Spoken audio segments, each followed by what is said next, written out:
మన ఋషుల వర్గీకరణ విభజన ఇలా ఉంటుంది. అందులో మహర్షుల స్థానం విశిష్టమైనది అని బ్రహ్మాండ పురాణంలో ఒక శ్లోకం ఇలా చెప్పుచున్నది. శ్లోకం: బ్రహ్మర్షి దేవమునియ మహర్షి రాజర్షయస్తథా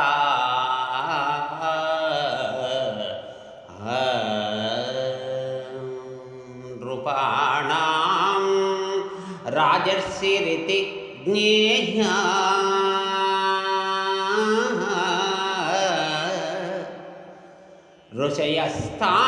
ఋషయస్తాపసాక్షయే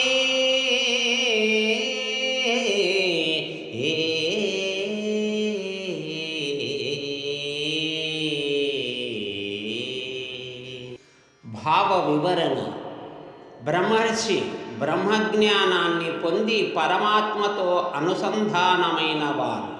ఉదాహరణకు వశిష్ఠుడు, విశ్వామిత్రుడు. దేవర్షి దేవముని దేవతా సంబంధమైన సిద్ధి పొంది లోక సంచారం చేసే జ్ఞానుడు. ఉదాహరణకు నారదుడు. మహర్షి ఇంద్రియాలను జయించి గొప్ప తపస్సుతో సత్యాన్ని దర్శించిన వారు. ఉదాహరణకు వ్యాసుడు. ఇక రాజర్షి ధర్మబద్ధంగా రాజ్యాన్ని పరిపాలిస్తూనే తపస్సు ద్వారా ఋషిత్వాన్ని పొందిన రాజుడు. ఉదాహరణకు జనకుడు.